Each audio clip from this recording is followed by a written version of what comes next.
The warnings were there. It was in plain view. We were reporting on it. Others were talking about it, how Project 2025 was going to specifically target things like the National Oceanic Atmospheric Administration. I want you to watch. This is from August 27, 2024. Let's play it. The fact is the Republicans have put out a plan. It's called Project 2025, and people like Bill McKibben have written about this in the nation. And it is a very detailed plan for how to dismantle our federal infrastructure. Things like getting rid of the National Oceanic and Atmospheric Administration, which literally just keeps track of, data around what is happening to our Earth. They want to dismantle the Environmental Protection Agency. We saw what a first Trump administration would do, rolling back, almost 100 environmental rules, pulling us out of the Paris Climate Agreement. And what does a well-organized second Trump administration look like? If you want to know what it looks like, look at that Project 2025 document. It's very scary.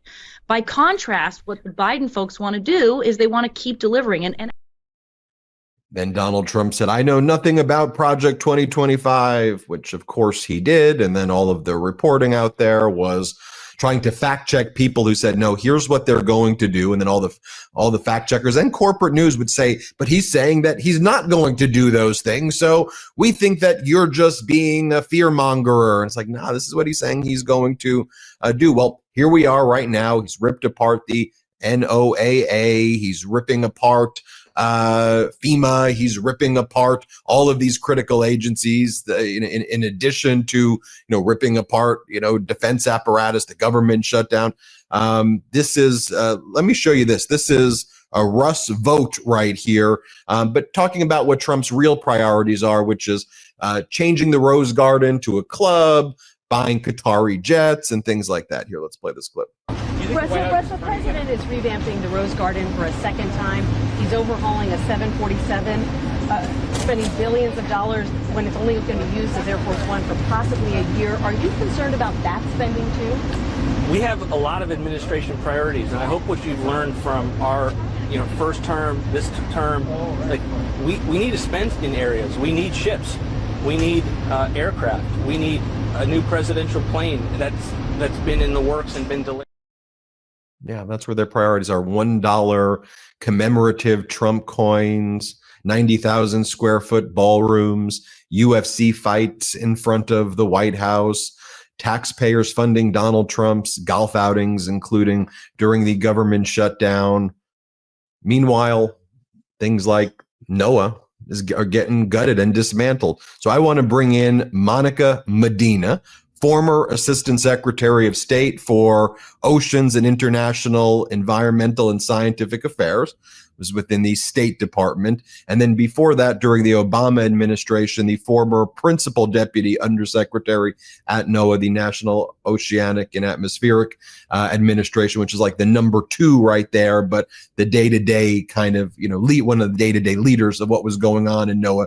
So it's great to see you. So why don't we start first with NOAA and weather services and what's being cut, and from what you saw as a leader in NOAA versus what's going on now. It's one of those things that's every now and then when there's a storm, it'll get attention briefly, and then the media kind of stops talking about it, but it's one of the most critical things.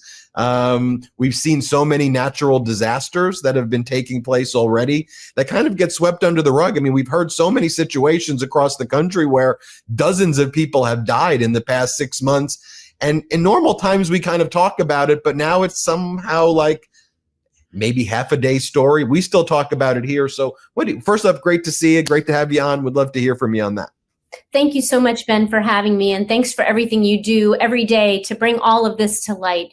What the Trump administration is doing is absolutely gutting one of the nation's best little engines of progress and one of the government's most effective tools at keeping our country and Americans every day safe and efficient and effective and able to do their jobs and keeping them out of harm's way. And in that moment of sort of budget cutting, Project 2025, absurd cuts to parts of the government that are not expensive and that provide services to people, everyday people, 24/7, every day, year in and year out, make your life better.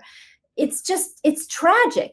A government agency like NOAA is about 10,000 people. They're spread around the country. They're not bureaucrats sitting in some tower in Washington, shuffling papers. There are people in communities all over the country that are bringing accurate weather forecasts so that transportation can happen, so that we can, have farm products that we need that keep our, food on our table, so that we have insurance that we can afford because we are predicting and preparing ourselves for the climate that we see is changing. So NOAA is a wonderful agency full of people who are dedicated to making Americans safer. It's part of our homeland security defenses, and they are just recklessly and chaotically cutting the agency. And it's just tragic because we will have a hard time putting it all back together again. Talk about your work in the State Department. Again, it's one of these positions that's so critical, especially coordinating from an international perspective, which this current administration, I call regime, has pulled us away from all of these international links because weather doesn't just exist over the United States. And it is critical that America was a leader in this space when you were in charge. And now we've ceded that role. How does that talk to us about what you were doing and talk to us now about what it looks like today and why that's dangerous? What is happening today is that the cuts to our weather forecasting not only hurt us in communities and, in local areas and states across our nation, but it also hurts us globally because we are part of a bigger weather enterprise.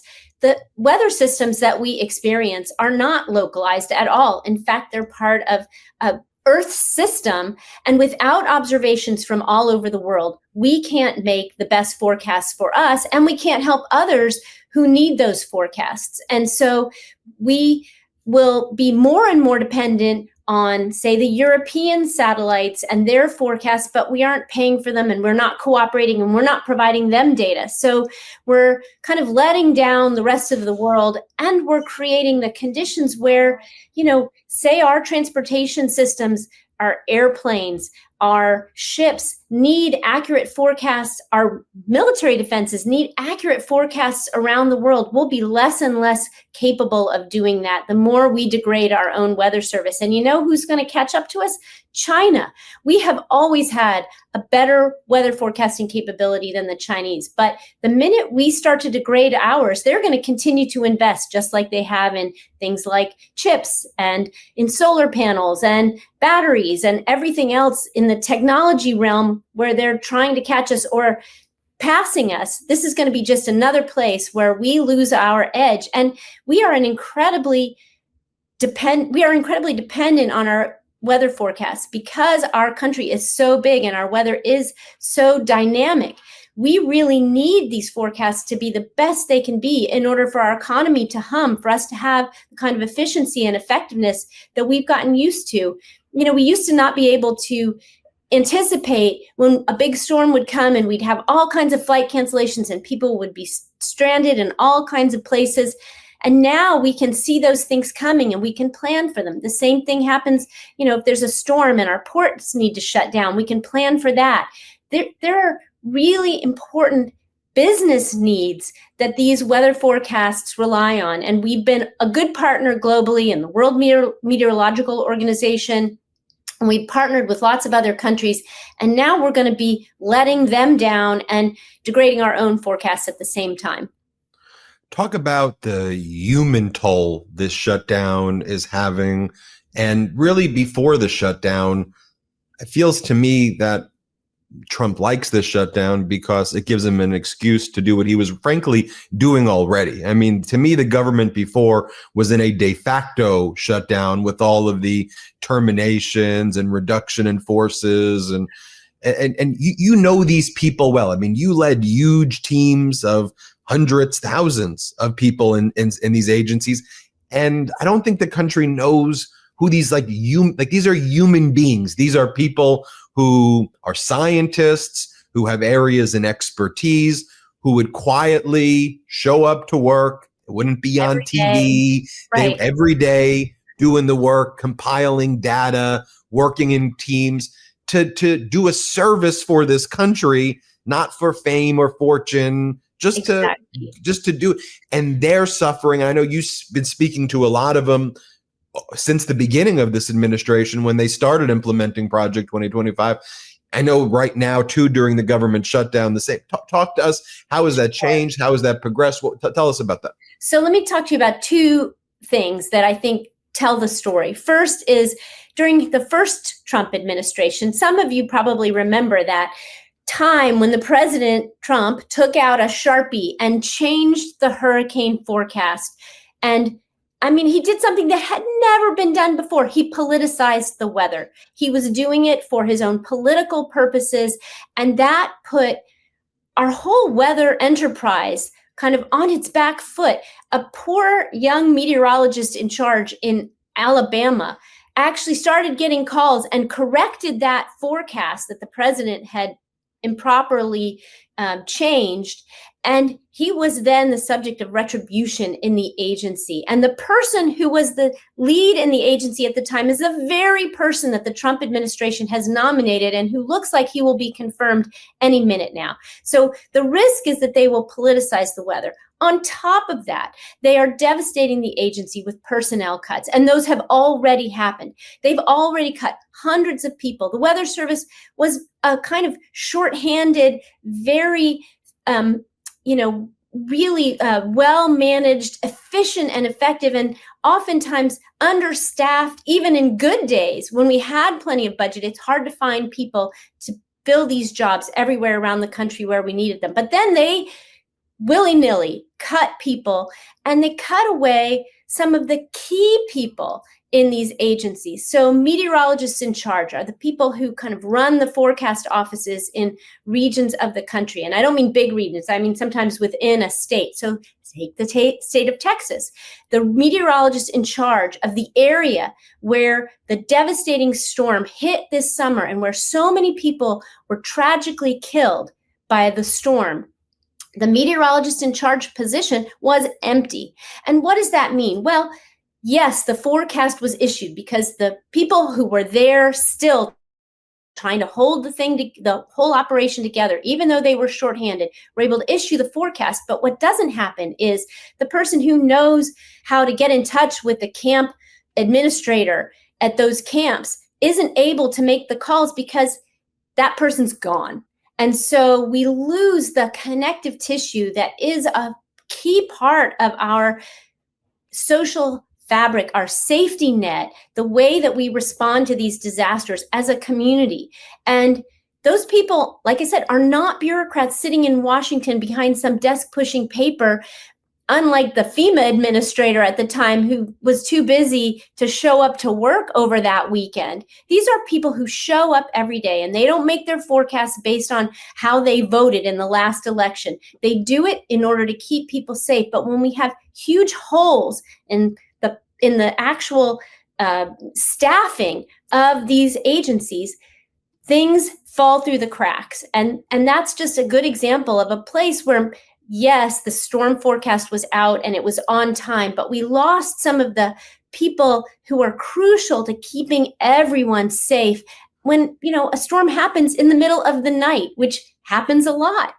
So it is crucial that we fully staff these positions. And the Trump administration then scrambled to try and replace people in them, but it's hard to do. And a lot of people didn't want to go back and risk being furloughed or fired again. And so we really are much less safe and protected against these disasters. And I wouldn't call them natural because they're climate driven. They're driven by the pollution that we put in the atmosphere every day by burning fossil fuels. These climate disasters are getting more and more intense. They're putting more people in harm's way. And so at just the very time when we should be increasing our investment and doing more to understand these bigger forces in the weather that are around us, we are cutting back and putting ourselves in a much more vulnerable position, having to depend on data from other countries and really, leaving a lot of citizens at risk. And it's reckless. It's just not necessary because these agencies cost pennies a day for every American. They're a cup of coffee a year to have these weather forecasts. I can't imagine there's a single American who wouldn't pay $5 to have those kind of weather forecasts. And the private weather services all depend on the government's forecast in order to make their beautiful, forecasts that you get on your phone every day. You wouldn't have those if it weren't for the people in those jobs 24/7 churning out forecasts and who are willing to make the most difficult forecasts, which are the ones about those extreme weather events. Private weather services won't be able to do that without the National Weather Service fully staffed and fully functioning. It's in our Constitution. I'll tell people when you look up the duties of Congress, it is to advance the sciences. It was put there literally over 200 years ago. Yes. This was recognized as how important it was then. And now it seems like we've taken a giant 250 year step backwards. And it's so before we go, I want to ask you, what keeps, knowing what you know from inside the State Department and what it is now versus when you were there, inside NOAA, the National Oceanic and Atmospheric Administration, when you were there, and knowing what's happened to it now and with you talking, I want to know what keeps you up at night and what people should be most afraid about. And I'm not saying this to fearmonger people. I just want them to know what is really happening, because this is, to me, a 3-alarm fire. And before just tossing it over to you, I'll note that it's not like we've been without deadly storms that have very, to me, suspicious weather forecast types of situations that the media barely is even covering. And it's like, why didn't we know that? Or, whether it was tornadoes, horrible weather events, that have taken place. And it's not like the loss of any life is horrible, but over this past 9 months with Trump, there's been real horrific weather events resulting in massive casualties and massive deaths. Yes. That don't even get talked about, don't even get acknowledged as a thing that happened. And, it reminds me a lot of kind of COVID, where you'd see these numbers, 3,000 people died today, 2,000, and you don't even are able to deal with it, So anyway, let me toss it to you before we go. What are you most fearful about knowing these cuts to NOAA? What worries me the most is actually the disinformation that comes out of the Trump administration. The fact that they say that climate change is a hoax. The fact that they actually, some people on the right, for example, Congresswoman Marjorie Taylor Greene, say things like the government was putting the disastrous weather into the places where they thought, their political enemies were.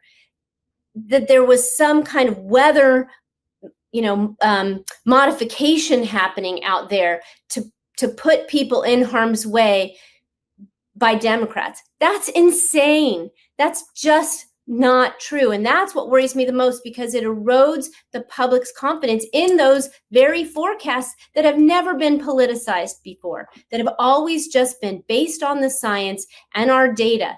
And the fact that this disinformation is happening and causing an erosion of trust in these very basic services that the government has always provided. As you said, since its founding, NOAA was one of the original parts of NOAA were the Weather Forecasting Bureau that went back all the way to Thomas Jefferson and to Ben Franklin. And so the idea that now people are putting out disinformation about our ability to modify the weather in order to make people afraid and to discount or ignore the good warnings that they get. I mean, you look at the videos from people in Texas who actually thought that the weather forecasts couldn't be trusted because the Biden administration had been in charge of them before. It's just crazy. And that's a shame, because that is the essential function of government, which is to keep people safe from harm that they can't really deal with as individuals. That's the essence of government. And they're undermining every bit of what used to be sort of apolitical and they're just to protect people. And I, whether it's our military or our civil defenses, we see this erosion in confidence in science, in government, that to me is tragic and will take a long time to rebuild. I really want to thank you for joining us. And by the way, you've got your own podcast, Scientista, that everybody should take a listen to. And I want to make sure that you and I do more work together. I think it's super important to promote science and to promote everything that you're doing. Monica Medina, thanks so much for joining us. Ben, thank you so much, and keep it up. Thank you. Everybody hit subscribe. Let's get to 6 million. Want to stay plugged in? Become a subscriber to our Substack at MeidasPlus.com. You'll get daily recaps from Ron Filipkowski, ad-free episodes of our podcast, and more exclusive content only available at MeidasPlus.com.